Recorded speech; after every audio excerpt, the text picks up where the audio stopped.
हर हर महादेव। ओम काली आदेश गुरु गोरक्षनाथ।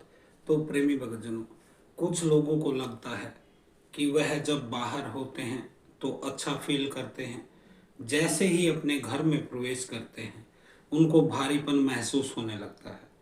यह भारीपन उनको घर में घुसते ही महसूस हो सकता है, किसी कमरे में विशेष में जाने से महसूस हो सकता है, और यह भी हो सकता है कि दूसरे व्यक्ति को ऐसा महसूस ना हो, खाली केवल आपको महसूस हो। तो इसमें दो तीन चीजें हैं। पहली चीजें, यदि आप सोच रहे हैं कि आपके ऊपर नेगेटिव एनर्जी है, तो नेगेटिव एनर्जी जब आप घर में घुसते हैं तो आपको भारीपन महसूस होता है, लेकिन दूसरे व्यक्ति को वह महसूस नहीं होता है। इसका मतलब ये है कि आप में भी कमजोरी है। अकेली नेगेटिव एनर्जी जिम्मेदार नहीं है, आप भी जिम्मेदार हैं। आपने स्वयं को, आत्मा को मजबूत नहीं बनाया है, अपनी ऊर्जा का कभी ध्यान नहीं दिया है, कभी अपने चक्रों का, अपनी नाड़ियों का आपने बैलेंस नहीं किया है, उनका शुद्धिकरण नहीं किया है, कभी मंत्र जाप या फिर ध्यान एकाग्रता का आपने प्रयोग नहीं किया है। आप भाग दौड़ में रहे हैं, कामनाओं के पीछे, वासनाओं के पीछे, किसी उद्देश्य के पीछे, किसी पद के पीछे, पैसे के पीछे, किसी न किसी चीज के पीछे आप दौड़े हैं, जिससे कि बाहर दौड़ने की वजह से आपको अपने भीतर लौटने का समय नहीं मिला और आप चार्ज नहीं हो पाए। जैसे एक मोबाइल होता है, सुबह के समय फुल चार्ज करके हम उसको यूज करते हैं, शाम तक वह खत्म हो जाता है। वैसे ही आपने अपनी ऊर्जा को, अपनी आत्मा को, अपनी चेतना को घटा लिया है, बिखरा दिया है उसको अलग अलग जगह पे, असफलताओं में, अपमान में, कहीं ना कहीं आपने अपनी एनर्जी को कमजोर किया है। तो इस वजह से आपको महसूस होता है। अब मैं लक्षण बता देता हूँ। यदि आपको घर में भारीपन महसूस होता है, एक से ज़्यादा लोगों को घर में, तो तीन जगह आप सबसे पहले अपनी चेक कीजिएगा। पहली जगह होती है आपके घर का मंदिर, जहाँ आप पूजा पाठ करते हैं। आप वहाँ महसूस कीजिए, आप दीपक जलाते हैं, उसके बाद बैठते हैं, पूजा आरती करते हैं, मंत्र जप करते हैं, जो भी कुछ करते हैं, क्या आपका ध्यान उस चीज़ में लगता है, या फिर आपको बुरे विचार आने शुरू हो जाते हैं, नेगेटिव विचार आने शुरू हो जाते हैं, गंदे विचार आने शुरू हो जाते हैं, गाली गलौज के विचार आने शुरू हो जाते हैं? वहाँ आपका मन लगता है या नहीं? पहला लक्षण यह होता है, क्योंकि सबसे मेन जगह घर में आपका पूजा स्थल ही होता है आध्यात्मिक के तौर पे। वहीं पर महसूस कीजिए कि आपका पूजा पाठ जो है वह ठीक तरीके से होता है या नहीं होता है। पूजा पाठ के समय घर में क्लेश तो नहीं हो जाता है, कोई सदस्य चिड़चिड़ा तो नहीं हो गया है। पहला लक्षण। दूसरा लक्षण है आपके घर की किचन, यानी कि रसोई। क्योंकि नेगेटिव एनर्जी जब भी घर में होती है, सबसे पहले वह आपके घर के पूजा स्थल पर अटैक करती है, उसके बाद आपके रसोई स्थल पर, क्योंकि वहाँ खाना पीना बनता है। नेगेटिव एनर्जियाँ उस खाने पीने की ऊर्जा को चूस लेती हैं। खाना बनाने के समय अक्सर घरों में क्लेश होता है। स्त्री आटा गूंथ रही है, साथ साथ चिल्ला भी रही है, लड़ भी रही है, बहस भी कर रही है, रो भी रही है, तो यह नेगेटिव एनर्जी के कारण भी हो सकता है। लेकिन लगातार होना चाहिए। यदि 2-4 साल से 3 साल से आपको खाने के समय आपके घर में लड़ाई झगड़ा होता है, पारिवारिक सदस्य अपनी अपनी रोटी लेके अपने अपने कमरे में चले जाते हैं, जैसे कुत्तों को रोटी हम डालते हैं, कुत्ते अपना अपना टुकड़ा उठा के अलग अलग दिशाओं में भागते हैं, वहाँ रहते हैं तो झगड़ा होता है। क्या यह स्थिति तो नहीं हो गई है? तीसरा, आपका काम धंधा। क्या आप जैसे पहले थे, क्या आप उस सतर से ऊपर उठे हैं या फिर नीचे गिरे हैं? पहले बेशक आपका 100 रुपये का काम होता था, अब वह 20-30 रुपये पे तो नहीं आ गया है, या फिर वह 150-200 हो गया है। क्योंकि आर्थिक जो बंधन होता है वह भी भारीपन का कारण हो सकता है।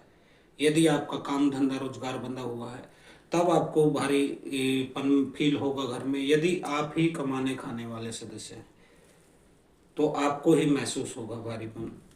अपना काम धंधे को देखिए, बार बार असफल तो नहीं हो रहे हैं, बार बार बनते बनते काम 90-95% बनकर खराब तो नहीं हो रहे हैं, हर काम में अड़चन लगती तो नहीं है, शादी, रोजगार, संतान, कुछ भी आपका ठीक से, यानी कि घर में मंगल नहीं हो रहा है, जो हो रहा है अमंगल हो रहा है, नुकसान हो रहा है, फायदा नहीं हो रहा है।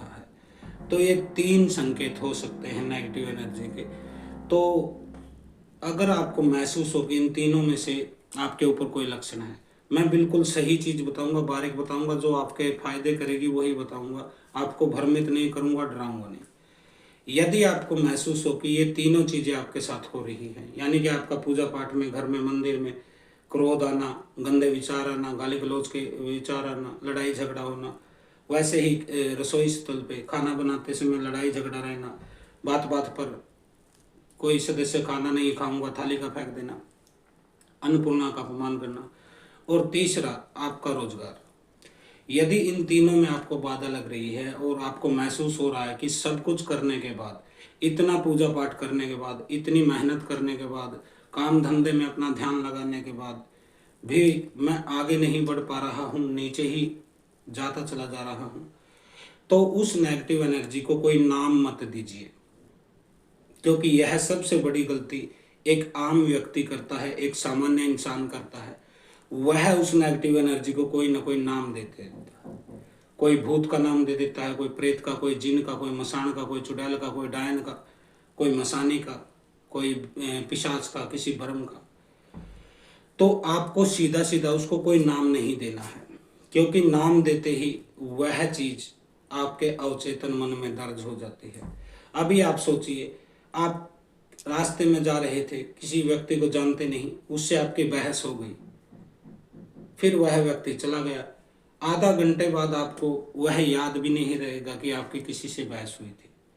और यदि आप ऐसे व्यक्ति से झगड़ा करें जिसका नाम आप 20 साल से ले रहे हैं, तो वह व्यक्ति से आपकी बहस होगी, झगड़ा होगा, वह आधे घंटे में आप नहीं भूल पाओगे। यानी कि वह आपके कर्म से जुड़ा हुआ है, दर्ज है आपके साथ, आपके रिकॉर्ड में जुड़ा हुआ है, वह आपसे दूर नहीं हो सकता है। इसीलिए नेगेटिव एनर्जी को सीधा सीधा नाम मत दीजिए। अनेक लोग दरबार लगाए बैठे हैं, चौकी लगाए बैठे हैं, लेकिन उनके अंदर इतनी समझ नहीं है कि व्यक्ति को बीमारी का सीधा सीधा नाम नहीं बताना चाहिए। उसको बोलना चाहिए भाई नेगेटिव एनर्जी है, हल्की सी नेगेटिव एनर्जी है। अभी आपने देखा, कैंसर के जो पेशेंट होते हैं वो डॉक्टर के पास जाते हैं, मरीज को सीधा सीधा नहीं बताया जाता है कि तुम्हें कैंसर है, क्योंकि यदि बता दिया तो वह आधा तो वैसे ही मर जाता है। इसलिए जो तांत्रिक है, भगत है, ओझा है, गुनिया है, सोखा है, बोका है, बाकी है, दरबार चलाते हैं, उन्हें इस बात का ध्यान रखना चाहिए कि उसको कोई नाम मत दीजिए।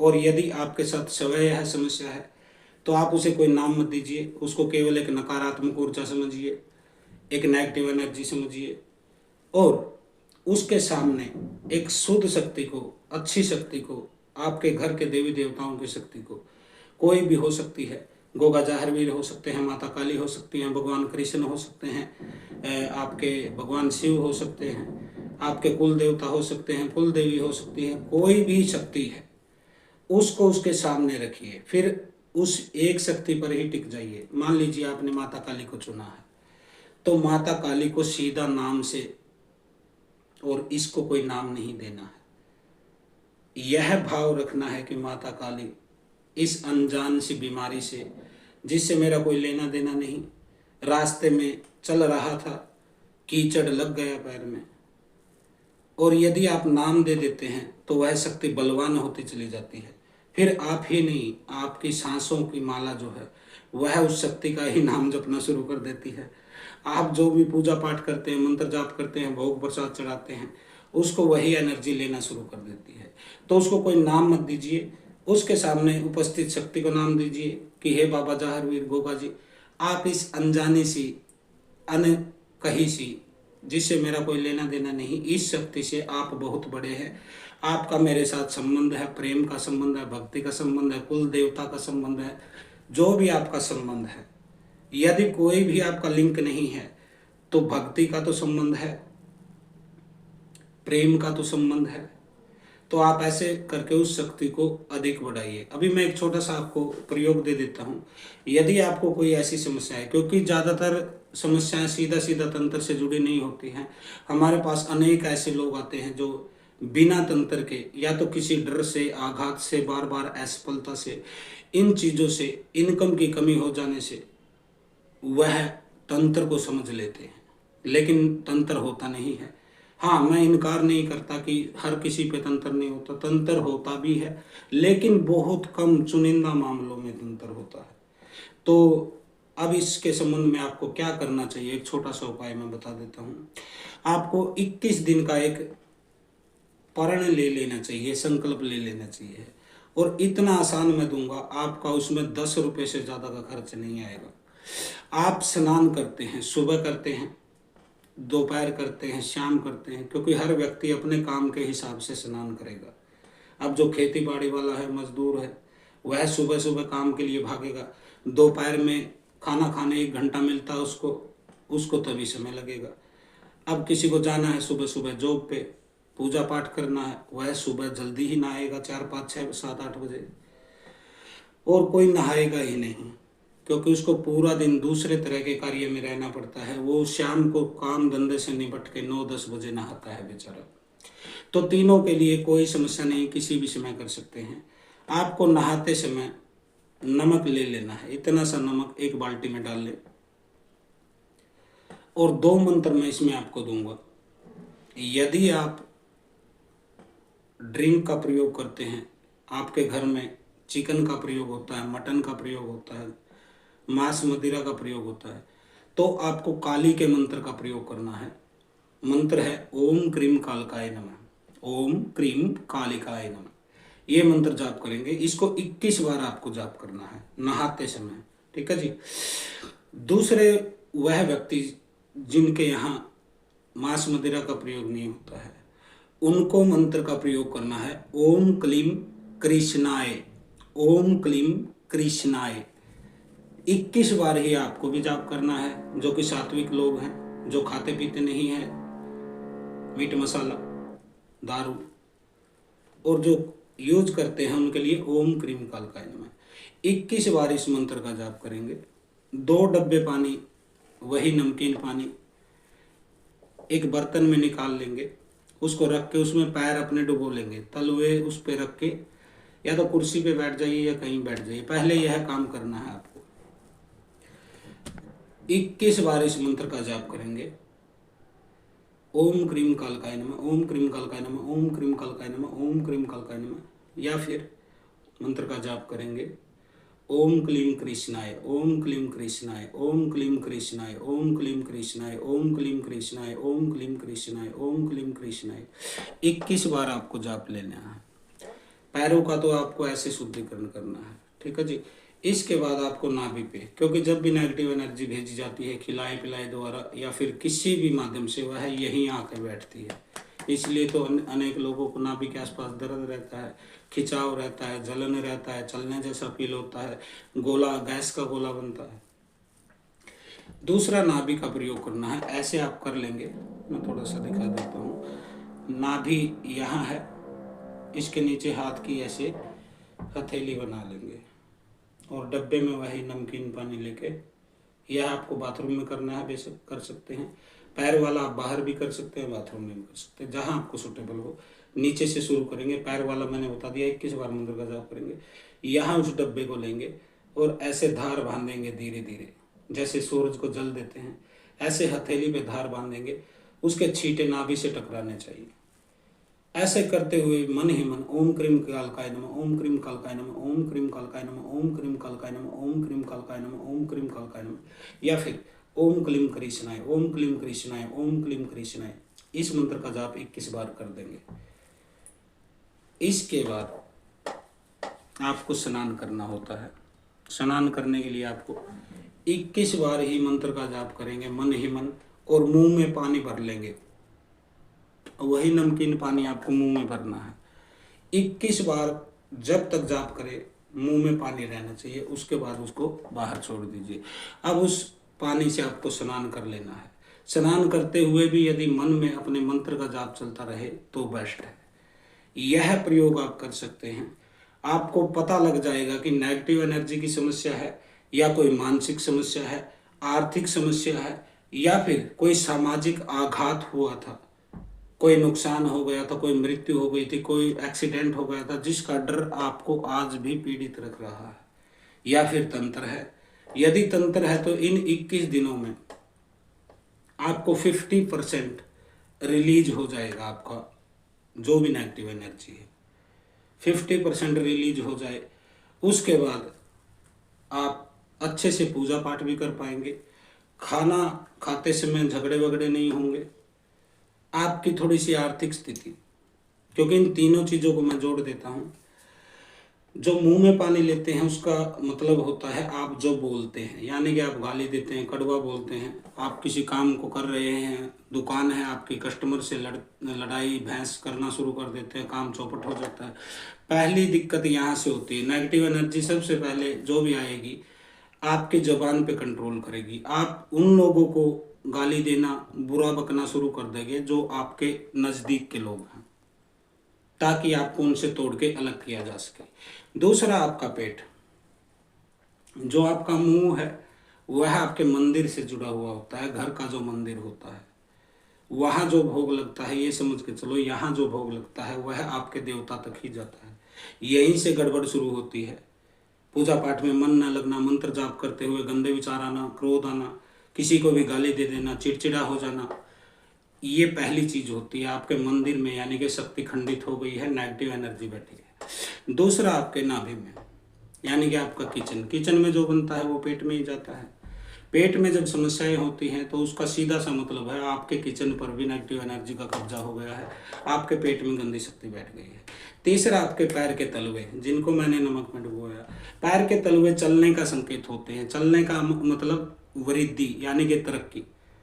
आपको आगे बढ़ना है तो चलना ही पड़ेगा। और नेगेटिव एनर्जी वहाँ से भी लॉक कर देती है। उसी को काम का बंधन बोला जाता है, रोजगार का बंधन बोला जाता है। आपके यहाँ इनकम का, मनी का ब्लॉकेज वही होता है। तो पैरों का जो संकेत होता है चलना, यानी आगे बढ़ना। चलने का नाम गाड़ी, सृष्टि चलने का नाम है, परिवर्तन का नाम है। परिवर्तन तभी होगा जब आप चलेंगे, दूसरी जगह पे जाएंगे। पैर उठाएंगे, परिवर्तन हो गया, रखेंगे, परिवर्तन हो गया। तो ये तीन चीज समझने लायक हैं। इन्हीं तीनों का शुद्धिकरण होता है। 21-21 बार तीनों जगह पे मंत्र का जाप करेंगे, नहाते समय उसी मंत्र का जाप करेंगे। खाली इतना करके 21 दिन में आप चेक कर सकते हैं कि नेगेटिव एनर्जी का यदि प्रभाव था तो 50% आप हल्के हो जाओगे, घर में भारीपन नहीं होगा। अब मंदिर है, किचन है, उसमें बदबू का आना, पूजा करते समय बदबू का आना, खाना खाते समय उंगलियों से गंदी बदबू आना, ये सारी चीज़ें एक दूसरे से लिंक हैं, जुड़ी हुई हैं। इनको खाली समझने की ज़रूरत है। यदि आप समझ गए तो आप पास हैं, यदि नहीं समझे तो फिर फेल हैं। फिर भटकिए, अलग अलग दरबारों के काटिए चक्कर। आज के लिए इतना ही। हर हर महादेव। ओम काली आदेश गुरु गोरक्षनाथ। सिद्ध योगी गुरु गोरक्षनाथ। ऐसी ही ज्ञानवर्धक वीडियो के लिए हमारे चैनल को सब्सक्राइब जरूर करें।